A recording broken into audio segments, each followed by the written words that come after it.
Shabbat Shalom, everyone. Today, I'd like to think a little bit about this week's Parsha, Bereshit, the first chapters of the book of Genesis. Despite the fact that human ethical frailty underlies the narrative framework of the early chapters of Genesis, and indeed much of the Torah, our tradition maintains that each one of us is born without the stain of sin. Created in the divine image, God gives us the opportunity to choose to make decisions that are either good or evil. We can listen to our Yetzer HaTov or Yetzer Hara. God, our tradition teaches, begs us to choose life and good, but each of us has the free will to make our own mistakes. Pessimistically, the biblical author, through the stories following creation, suggests that many of us will often make poor decisions. While the stories provide warnings about our actions' consequences, they more importantly suggest some of the ethical system's foundations that underlie our tradition. Each story builds on or examines the previous iteration's undiscovered ramifications, enabling us to make positive moral choices in our lives. This essay will examine the first two of these stories found in Bereshit, this week's Parsha. These stories focus on obedience to God and obligation to others, which are, for me, the basis of the entire biblical ethical system. Adam and Eve, mythically our first human beings, have the opportunity, which they don't shirk, to be the first to miss the mark. Their sin is simple. It is the failure to obey the divine command. God gives them only one mitzvah: do not eat the fruit of the tree of knowledge, which they failed to obey.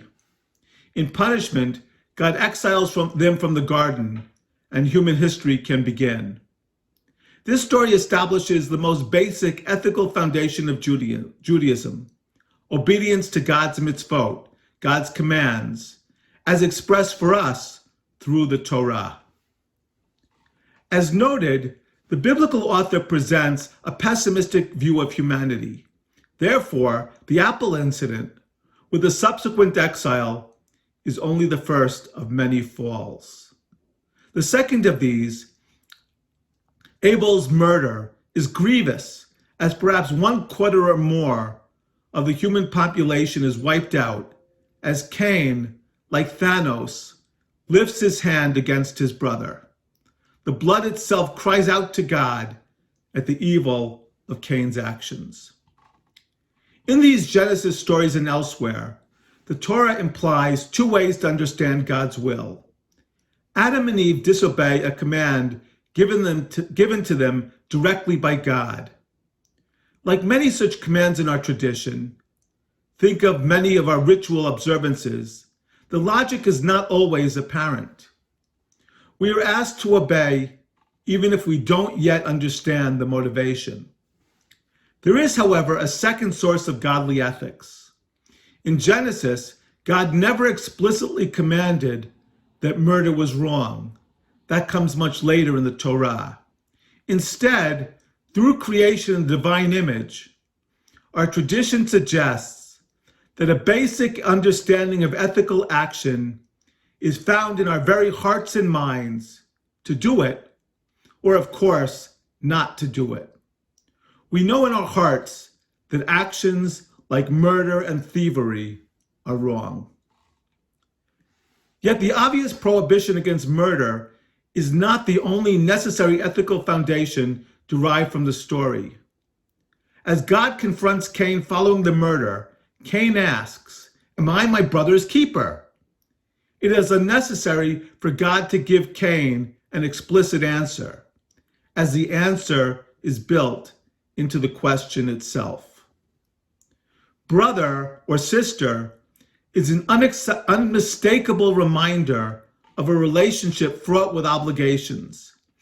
As we hear the question in our minds, each of us gives an automatic response. Of course we are. As we answer, Many of us may have a parochial focus, thinking only of our family, community, or nation.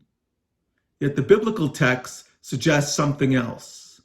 Adam, Eve, Cain, Abel, and later Seth are indeed the first and only family. The origin of their wives is complex and biblically ignored. We are all sisters and brothers, part of a worldwide family descended from these same parents.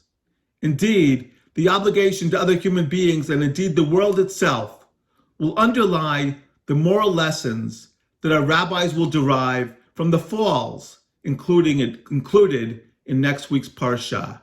Stay tuned. Shabbat Shalom.